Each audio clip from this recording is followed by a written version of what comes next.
Support comes from Gemma, architects, planners, and designers seeking to bring joy to their clients and communities.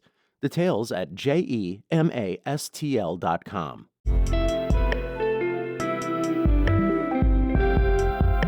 From the St. Louis Public Radio Newsroom, this is The Gateway.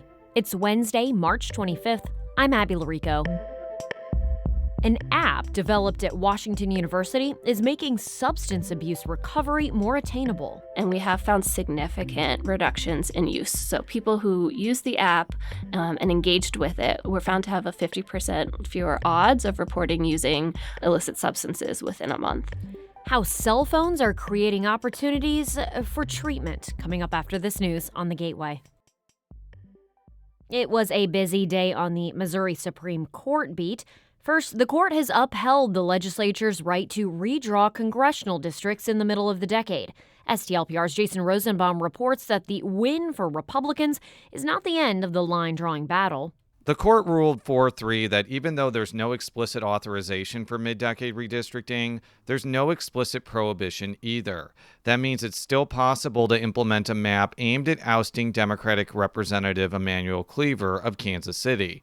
While there's still a pending case about whether signatures for a referendum on the map prevented the plan from going into effect, Attorney General Catherine Hanaway says the court gave redistricting proponents a clear win. The map can be redrawn mid-decade, and importantly, we just keep winning on these issues. Redistricting opponents say they have enough signatures to place the map up for a November 2026 vote. I'm Jason Rosenbaum, St. Louis Public Radio. Yesterday, Missouri Supreme Court also decided that groups that challenged the state's voter photo ID law in 2022 didn't have the legal authority to do so. The NAACP of Missouri and the League of Women Voters filed the suit, along with 3 voters who said the requirements placed an unconstitutional burden on their right to vote. The judges ruled yesterday that none of the parties had shown they were harmed by the photo ID requirement. They did not rule on the constitutionality of the law itself. Attorney Denise Lieberman of the Missouri Voter Protection Coalition argued the case for the opponents of the law. I'm disappointed that the Missouri Supreme Court concluded against its prior rulings that voters and their advocates lack the ability to bring challenges to discriminatory photo ID laws. Lieberman did not rule out future legal challenges to the photo ID requirement. Also Tuesday, the Missouri Supreme Court struck down state laws that put limits on voter registration drives. This comes after lawmakers in 2022 blocked groups like the NAACP and the League of Women Voters from paying people to conduct voter registration drives. STLPR's Rachel Littman has more. Individuals who solicited more than 10 applications had to register with the state, and no one was allowed to convince someone to vote using an absentee ballot. The group sued, and the High Court agreed with an earlier ruling that the restrictions were unconstitutional. Missouri NAACP President Nimrod Chappell says he was thrilled with the decision. We understand that you tried to criminalize our ability to encourage others to engage in good citizenship. A dissenting opinion says the majority misunderstood the meaning of the word solicit, and the restrictions therefore did not infringe on core political speech. I'm Rachel Littman, St. Louis Public Radio. St. Louis County is shutting down access to its offices on Fridays. St. Louis County Executive Sam Page told reporters that because of extensive backlogs and a lack of staffing, the county will no longer offer in-person service on Fridays from agencies such as the Department of Revenue. Page blamed the St. Louis County Council for not allocating enough money for staff. Council members say Page is being vindictive amid a budget deficit that requires significant cuts. Page also announced he's canceling the JB Blast fireworks event in South St. Louis County. He says it will save the county about $50,000. Notably, the St. Louis County Board of Elections announced its hours will remain unchanged. Development officials in the city of St. Louis will seek bids to demolish the parking garage of the long-vacant Railway Exchange building downtown. STLPR's Kayvon Mansouri has more. The city's Land Clearance for Redevelopment Authority asked its board for approval on a plan to seek bids for the demolition of the 10-acre building, as well as a nearby building that once housed Charlie Guido's restaurant.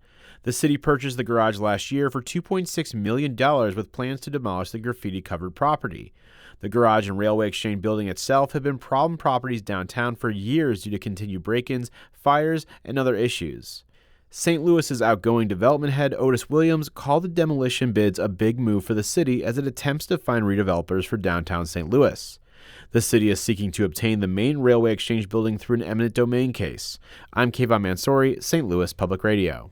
John Baptiste, Wyclef Jean, and Killer Mike will be among the artists playing a big music festival in St. Louis this summer. Organizers yesterday morning announced the lineup for Maddie. That's formerly Music at the Intersection. More than 100 musicians will play 5 main stages from July 17th through the 19th.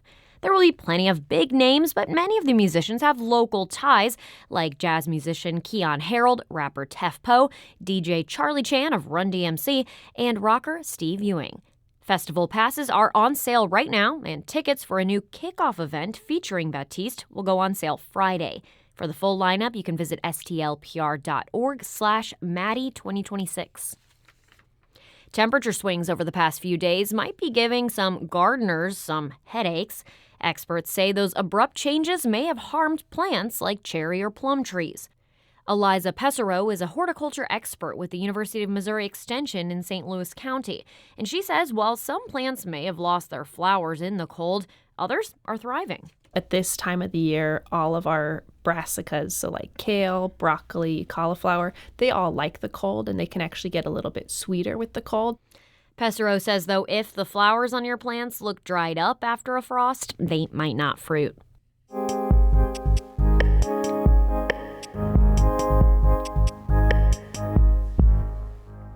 A Washington University School of Medicine researcher says cell phones are leveling the playing field when it comes to treating addiction for people without stable housing.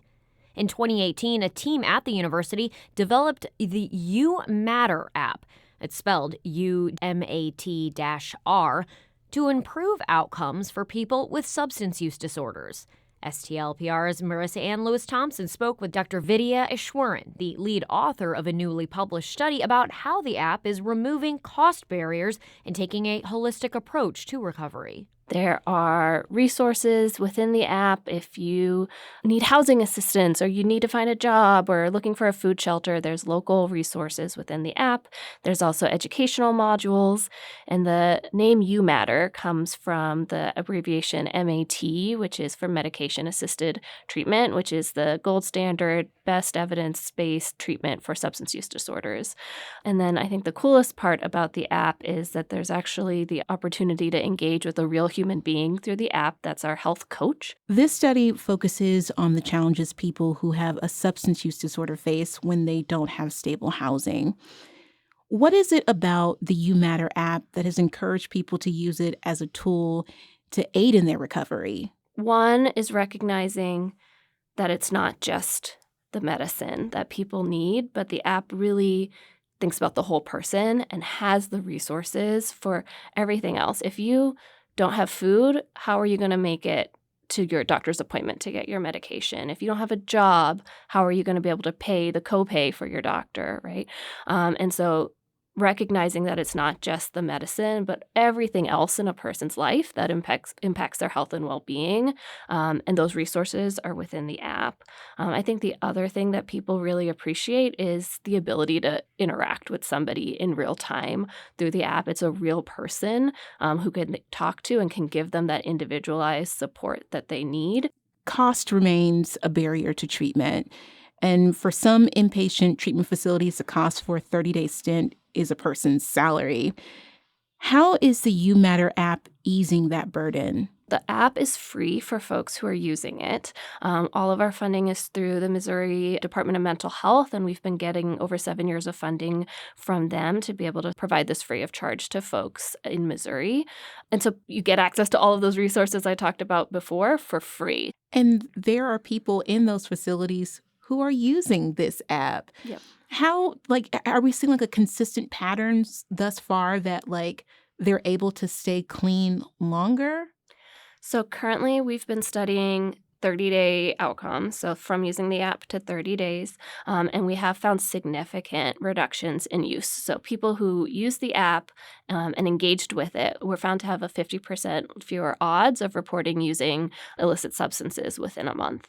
And so we'd love to be able to take the study out longer and see longer-term impacts, but that first 30 days is really crucial too, right? 30 days is a long time to not be using substances for folks who have a substance use disorder. This app is called uMAT-R. For you, why does this particular project matter? So I'm an ER doc. I work at Barnes as one of my hospitals, and I every day see patients who are in one way or the other affected by substance use disorder. Even just last night, I was working in the ER, and there was a woman who came in who was talking about how she really needed help for her substance use disorder. She had been on therapy before, fell off the wagon, was using again, knew what she needed, but didn't know how to get there, and needed that support to really live her best life. And she was telling me about how when she was on treatment and getting treated and not using, how she was able to hold a job, how she was able to go to church, how she was able to take care and have custody of her kids and really have a full, meaningful life. And we have treatment and medications to help people get there. It's the access that's missing. That was WashU School of Medicine Assistant Professor Dr. Vidya Ishwaran speaking with STLPR's Marissanne Lewis-Thompson. Editor on that piece was Jonathan Ahl. The Gateway is a production of St. Louis Public Radio, a listener-supported service of the University of Missouri St. Louis. Theme music by Ryan McNeely of Adult Fur. I'm Abby Larico, and from the St. Louis Public Radio newsroom, thanks for listening to The Gateway.